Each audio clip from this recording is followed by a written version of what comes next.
मुनाजात के बारे में चैनल साहब से उनके तासुरात सुने तो गुफ्तगू करेंगे, हम सुनेंगे। मेरा काम तो बस गाड़ी को स्टार्ट कर देना है, बाकी चलाना वो दूसरों का काम है। मुनाजात के बारे में क्या कहूँ, मुनाजात के बारे में इतना एक मेरे लिए खुशी की बात है कि वो कलकत्ते से थे और हम भी कलकत्ते से हैं। दो एक वाक्य उनके बयान का भी इससे उनकी गुलवती का, कौम परस्ती का, इत्तेहाद का ख़ास अंदाज़ा आपको मिल जाएगा कि वो किस तरह कौम से मोहब्बत करते थे, मुल्क से मोहब्बत करते थे। उनके बारे में मशहूर है कि वो 2 बार ज़िंदगी में रोए। एक बार जब वो कैद थे तो उनकी बीवी बीमार पड़ गई। लोगों ने कहा साहब आप पैरों पर छुट्टी चले आए।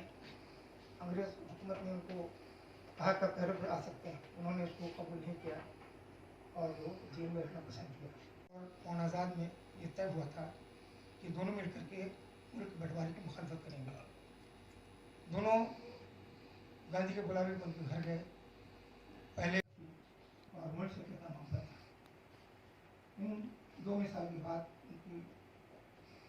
उन्होंने जो पानी दी उसका से गहरा ताल्लुक है।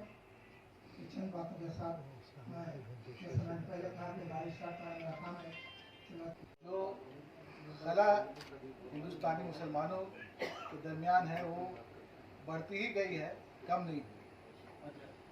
उनकी शख्सियत के हर पहलू पर कहीं ना कहीं जहां हम लोग मुतासिर हुए हैं वहीं और ज़रूरत महसूस होती है कि अगर वो और हम लोग के साथ रहते और रहनुमाई करते तो और बेहतर होती। खैर वो सियासी रहनुमा भी थे और पहले तो गुड़गांव से और बाद में पहले रामपुर से फिर बाद में गुड़गांव से वहाँ से MP लड़ करके वहाँ से जीत करके भी आए थे और पार्लियामेंट में भी उन्होंने अपने स्पीचेस रखे, अपने कलाम रखे, अपने मुखातिब रखे।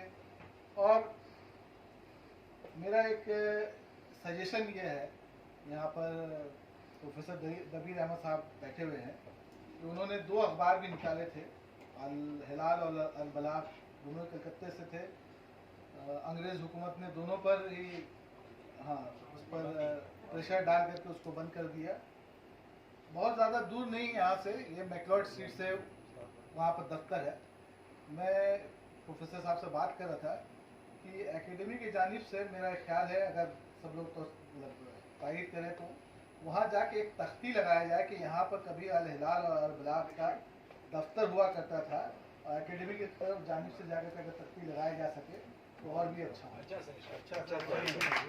खुतबा के हमारे मेहमान खास जनाब शर्म तारक साहब,